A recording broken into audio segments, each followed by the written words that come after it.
बिस्मिल्लाहिर्रहमानिर्रहीम। अस्सलाम वालेकुम। अज़ीज़ तलबा, कैसे हैं आप? उम्मीद करता हूँ कि आप खैर आफियत के साथ होंगे। लेक्चर नंबर 19 में हमने जो गज़ल नंबर 3 है, गज़ल नंबर 1 है, उसके पहले 3 अशआर हमने पढ़े हैं और आज लेक्चर नंबर 20 में शेर नंबर 4 और आज 5 हम करेंगे। शेर नंबर 4 है, पहले मैं शेर पढ़ता हूँ। तेरे रुतबे दाने मोहब्बत की हालत तेरे शौक में क्या से क्या हो गई है। शायरी शेर में अपने महबूब हकीकी से मुखातिब होकर कहता है, ऐ रब्बुल इज़्ज़त, हम तेरी मोहब्बत बउल्फत जो तो अपने बंदों से करता है, हम उसके कदरदान हैं। हम इस बात का भी एतराफ़ करते हैं कि तो अपने बंदों से बिला तफरीक मोहब्बत करता है, यानी छोटा बड़ा ऊंच नीच अमीर गरीब नहीं है, बल्कि तमाम बंदों से रब ताला बराबर मोहब्बत करते हैं। हाँ, ये हो सकता है कि जो जितना अल्लाह ताला के नज़दीक यानी बरगुज़ीदा बंदा होगा उससे ज़्यादा मोहब्बत होगी। कहते हम तेरी मोहब्बत के कदरदान भी हैं, हम तुझसे मोहब्बत करते हैं। और शायद ये भी कहता है कि हम मानते हैं तेरी मोहब्बत और हमारी मोहब्बत में फ़र्क है। तेरी मोहब्बत करने का मेयार आला व अरफा है, क्योंकि तू एक माँ से भी 70 गुना ज़्यादा मोहब्बत करता है।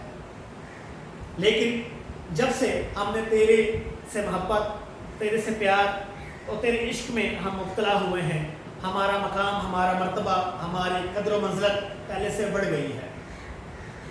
पहले हमारा मकाम गिरे हुए लोगों में होता था, हमारा नाम ज़लील व ख़ार लोगों में होता था। लेकिन जब से तेरे इश्क में मुब्तला हुए हैं, तेरे बताए हुए रास्तों पर चलने शुरू किया है, ऐ अल्लाह ताला, जब से तेरे नबी सल्लल्लाहु अलैहि वसल्लम की बताई हुई सुन्नतों पर अमल करना शुरू किया है, तो हमारा मकाम, हमारा मर्तबा, हमारा जो मकाम है वो पहले से बुलंद हो गया है। लोगों की नज़रों में हम बुलंद हो गए हैं, हमारा एक मकाम हो गया है, हमारी एक कदर व मंज़लत हो गई है। ये सारी की सारी इतनी इनामात व किरामात, ये सारी लुत्फ़तें, ये सारी इनायात सिर्फ तेरी वजह से। जब से हमने तुझे पूजना और तेरे करीब आना शुरू किया है, अपनी पेशानी को तेरे हजूर झुकाना शुरू किया है, तो हमारी इज़्ज़त व मकाम में बेशुमार इजाफा हो गया है। और सिर्फ रब ताला तेरे करामात की वजह से है।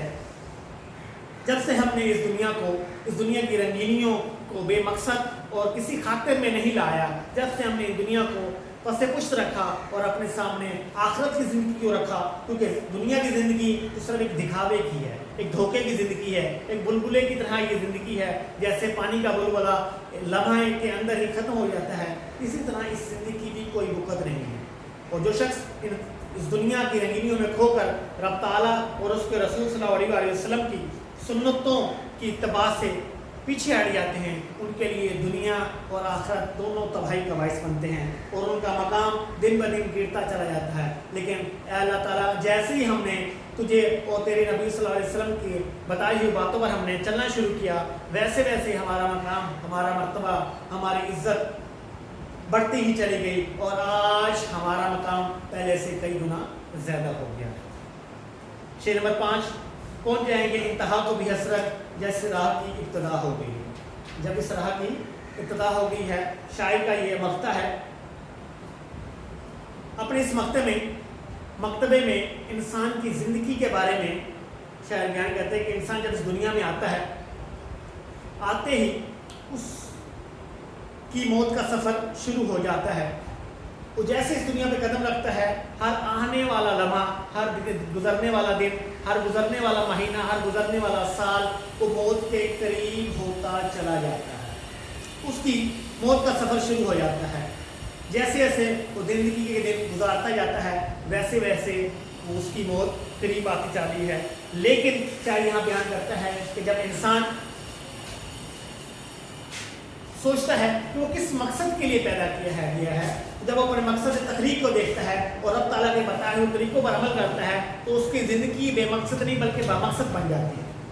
उसके सामने एक मंजिल होती है और वो मंजिल रब ताला के हजूर या रब ताला की बताई हुई बातों पर अमल करना है। तो जब उसके सामने ये मंजिल होगी तो उसके लिए के पास एक जज्बा होगा, और जब वो जज्बा सादिक उसके अंदर मौजूद होगा तो कोई भी रुकावट, कोई भी तकलीफ, कोई भी परेशानी उसको अपने मंजिल मकसूद तक पहुंचने से नहीं रोक सकती। उलमा वलमा वो वक्त के साथ साथ अपनी मौत के एक तरफ तो करीब होता चला जाएगा, दूसरी तरफ उसको इस बात की खुशी होगी कि जैसे ही मेरा ये सफ़र ख़त्म होगा ज़िंदगी का, मेरी मुलाकात एक रब ताला से होगी, मेरी मुलाकात उस रब से होगी जिसने खूबसूरत कायनात बनाई, जिसने मुझे खूबसूरत बनाया। तो उसका ये सफ़र एक दिन ख़त्म हो जाएगा और इस सफ़र के साथ ही उसकी मुलाकात रब ताला के हजूर होगी, जिसके लिए वो अपनी सारी ज़िंदगी गुजारता है। इसके लिए अपनी सारी ज़िंदगी इसी उम्मीद के साथ कि मुझे एक न एक दिन रब ताला के सामने पेश होना है और अपनी सारी ज़िंदगी का जवाब देना है। फिर जाकर मुझे, अगर मैंने अपनी सारी ज़िंदगी अच्छे कामों में गुजार दी तो मेरे लिए ना सिर्फ दुनिया बेहतर होगी बल्कि आखिरत भी बेहतर हो जाएगी। बेटा ये थी हमारी पहली गज़ल। अब हम इसकी एक्सरसाइज की तरफ आते हैं। एक्सरसाइज में सबसे पहले क्वेश्चन आंसर है, तो वो आपको इसके क्वेश्चन आंसर नोट्स मिल जाएंगे। उसके बाद पहली जो मारूजी है वो है महबूब की डैश रहनुमा बन गई। महबूब की आरज़ू जो है वो रहनुमा बन गई। नंबर पे गज़ल के चौथे शेर में हालत बदलने से मुराद हालत का बेहतर होना है। इस गज़ल में हम काफ़ी अल्फाज की तादाद 6 है, ये ऑब्जेक्टिव हमारे यहाँ नहीं आते। उसके बाद MCQs शुरू होते हैं। कौन सी चीज़ राहत फिजा हो गई है, तो मुसीबत जो है उसके लिए, शायर के लिए राहत फिजा हो गई है। शायर ने किस चीज़ को रहनुमा ठहराया है, शायर ने महबूब की तमन्ना को रहनुमा ठहराया है। नंबर 3 ऑब्जेक्टिव, कौन सा रास्ता जहाँ बादे सरसर सबा हो गई है, तो दियार वफा का रास्ता जहाँ बादे सरसर सबा हो गई है।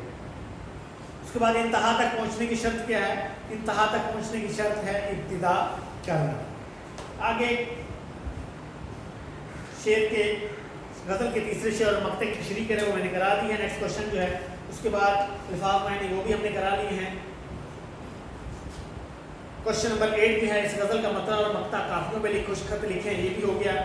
आगे मतला की उसमें डेफिनेशन दी है मतला और मक्ता की, इसको देखते हैं। मतला के मायने तुलू होने की जगह के हैं।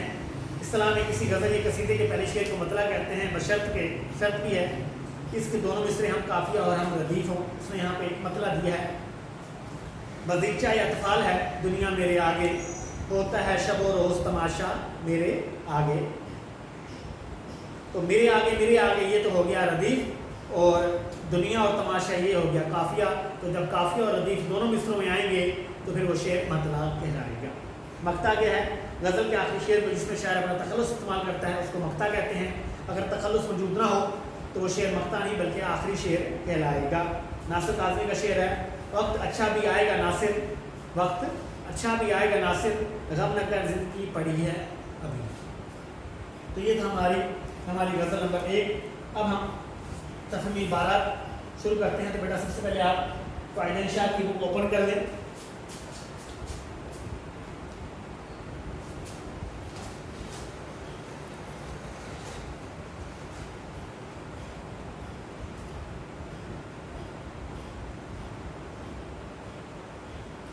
पेज नंबर हमारे पास जो है वो 111, पैरा नंबर 3।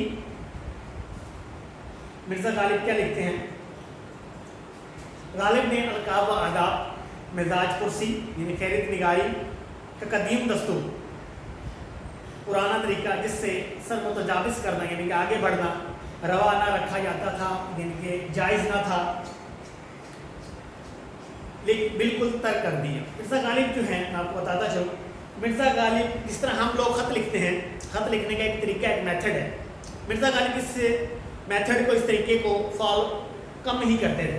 दिल करता तो फॉलो कर लेते थे, वरना वो अपने तरीके से लिखते थे। जिस तरह हम लिखते हैं कमरा इम्तिहान है, या हम किसी एग्जामिनेशन हॉल से या स्कूल से हट कर लिखेंगे तो हम ऊपर सबसे पहले उसका नाम लिखेंगे, इसको ख़त लिख रहे हैं, खाला या खालू, अस्सलाम वालेकुम, आदाब, कैसे हैं।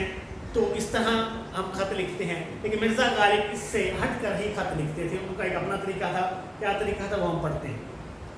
ये बात नहीं कि ये बातें बिल्कुल लिखते ही नहीं थे, बल्कि इन कायदों और इनकी तरतीब के पाबंद नहीं थे, यानी कि पाबंदी नहीं करते थे। कभी लिख लिया तो कभी ना लिखा। अलकाब व आदाब बिल्कुल छोड़ देते थे, यानी कि सलाम दाम। अव्वल सतर یعنی کہ لائن سے مضمون شروع کر دیتے تھے. کبھی لکھتے تو نئے لفظ, کبھی مختصر, کبھی موضوع القاب لکھتے تھے, اور لکھنے کا انداز کیا تھا وہ بتا رہا ہے. مثلا انہیں لکھتے تھے میاں, یہاں سے وہ شروع کر دیتے تھے. برخودار, بیٹا, یہاں سے شروع کر دیتے تھے. بندہ پرور, اس کا مطلب جناب ہے, یہاں سے شروع کر دیتے تھے. مہاراج, یہاں سے بھی شروع کر دیتے تھے. لکھنے کا انداز ان کا اپنا تھا. بادشاہ, پیر و مرشد سے بھی شروع کر دیتے تھے. بھائی صاحب, اس سے زیادہ لکھا تو میری جان کے چین میاں سرفراز حسین, اگر اس کو لکھنا ہے تو یوں لکھتے تھے. میرے مہربان, میری جان, مرزا تفتہ, سخن دان. کبھی یہ سب کچھ غائب اور خط اس طرح سے شروع ہے.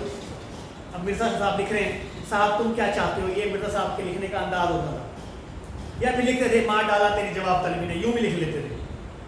ٹھیک ہے. اور یہ انداز صرف انہوں نے ہی اپنایا, اس کے بعد کسی نے ان کو انداز کو نہیں اپنایا. یہ انداز انہیں پہ شروع ہوا اور انہیں پر ہی ختم ہو گیا. اسی طرح سلام و دعا اور اپنا نام اور تاریخ لکھنے میں کوئی پابندی نہ تھی. اب آپ جلدی سے بیٹا نوٹس اوپن کر لیں.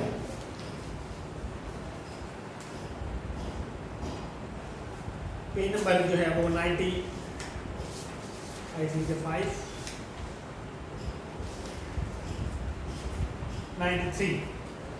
کوشچن نمبر ہے 1. کہتا ہے کہ آپ کے خیال میں خط کے ضروری اجزاء کون سے ہیں؟ تو آنسر اس کا ہے میرے خیال میں خط کے ضروری اجزاء درج ذیل ہیں. پہلا ہے مقام روانگی و تاریخ, دوسرا القاب و آداب, تیسرا ہے خط کا مضمون, چوتھا ہے اقسام و مکتوب, پانچ ہے مکتوب نگار کا نام, اور جس کے نام پر خط لکھا جا رہا ہے وہ ہے مکتوب علیہ کا پتہ.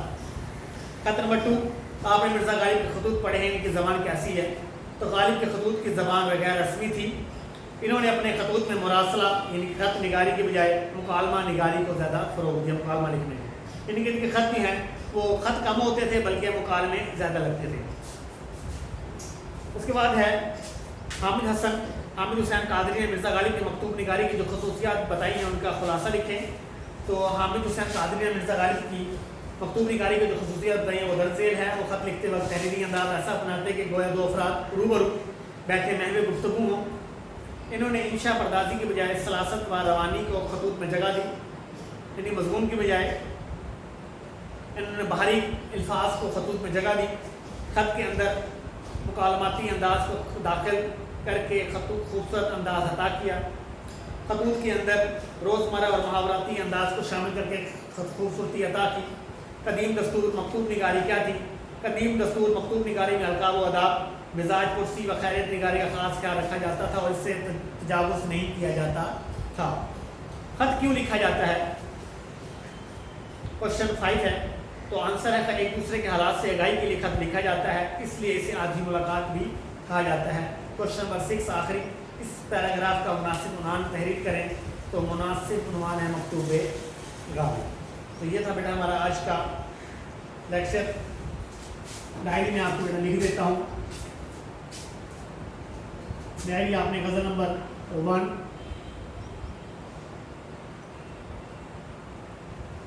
شعر نمبر آپ نے 2 جو ہے وہ لرن بھی کرنا ہے, اور RP بھی آپ نے کرنی ہے, اور WhatsApp پہ چیک بھی کرانی ہے. آج کے لیے اتنا ہی. اللہ حافظ.